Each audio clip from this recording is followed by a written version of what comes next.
Greetings all, I'm in a field in Pennsylvania. Yes, if you go to Gettysburg, there is a battlefield. Highly recommended. I've been there a couple of times. But once a year, the Wheels of Liberation Museum have their open house. And basically, if you don't know the Wheels of Liberation Museum, it is a Polish-themed museum of vehicles. And it is, as near to make no difference, within Gettysburg. It's like 3 miles out of town, give or take. Now, their actual restoration facility and shop is not at the location of their annual event. If I recall, the shop is in New Oxford. We're in a Gettysburg. We got a little bit more room out there. But let's have a quick wander around. I'm just here for a few hours on my way home from Detroit. Gotta love modern transportation options. You talk to somebody from 50 years ago, I just stopped off in Pennsylvania on the way home to Texas from Detroit. But yeah, there we go. But anyway, let's see what we got. My name is Mirosław Hrycak, and we're here at Wheels of Liberation, a unique organization that's preserving the heritage of the Polish armed forces during World War II. Most of our exhibit items are historically accurate and represent armaments used by Polish armed forces during every campaign of World War II in Europe, starting with September 1939 in Poland, defensive campaign, 1940 France and Narvik, Polish participation in defense and eventual breakout of the fortress of Tobruk in Libyan desert, Polish Second Corps of Monte Cassino, Ancona and Bologna fame. Also, we have an extensive gallery pertaining to the Polish Liberation Army, the second largest army on the Eastern Front, that participated in liberation of Eastern Europe, including Poland. Our biggest component in our collection is the 1st Polish Armored Division, division of the Palais Gap fame, liberation of Breda and eventual occupation of Wilhelmshaven. This is our second open house event. We have currently close to 200 reenactors and close to 100 vehicles and some 30 artillery pieces.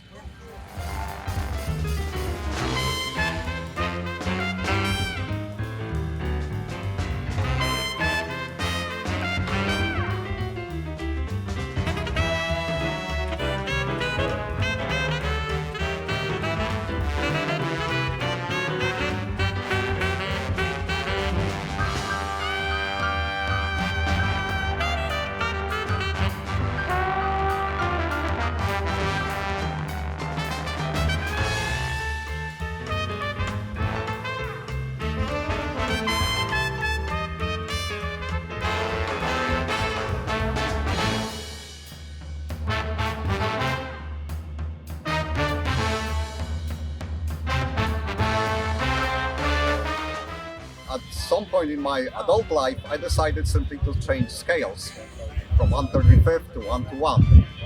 And the collection evolved into what it is now. Needless to say, collection necessitates building.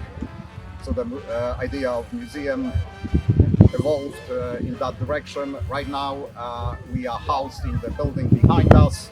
Nevertheless, and I would like to send this as a message seeking support. Our town, Mount Joy, Gettysburg, is hostile to our idea of opening an Allied heritage museum. So we can have these open house events, but not a museum.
Canadian Parachute Battalion. Woohoo! How's your Canadian accent? Unfortunately, I'm from one of the southern provinces. At least they believe that. Yeah, that's how you're supposed to hold it. So far south that it's in the US? And we quite often modify vehicles that are not 100% Polish. For example, a Stackhound has been modified, so it's uniquely Polish. Certain field modifications were done by Polish and New Zealand field crews in Italy, and these modifications were only specific to Polish Stackhounds. So if you take, for example, closer look at Polish Stackhounds, you can see those modifications. And by coincidence, I hopped into the Staghound for the parade of vehicles, which is the focal point of the event. My colleague in the turret was a former C-130 driver. I asked him how he got into this. Long story. I've always reenacted different wars, infantry type, Revolutionary War, Civil War, World War I, World War II, and just something else to do. Plus, it's hard to rent an airplane that big and fly it around. So Cessna 172 doesn't do it for you anymore? No. No. We used to call them Buck Smashers. And then the type of flying we're doing, flying low level, you can't, it's not like that anymore.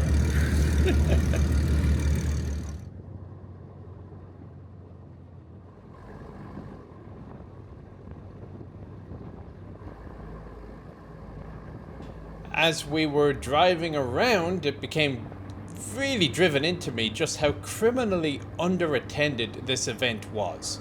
Yeah, okay, I got it. It was supposed to rain according to the weather forecast the day before, and that may have had an effect. But considering the collection that's on offer and it's all driving around, there's not many people around to watch it. Although they did get some official supervision from a full bird of the Polish army. Oh, and speaking of surprise spots, Steve Zaluga was around, so have a look at his Facebook or Twitter for photos that he took. Please monitor our progress on our Facebook page, Wheels of Liberation, and our website, wheelsofliberation.org.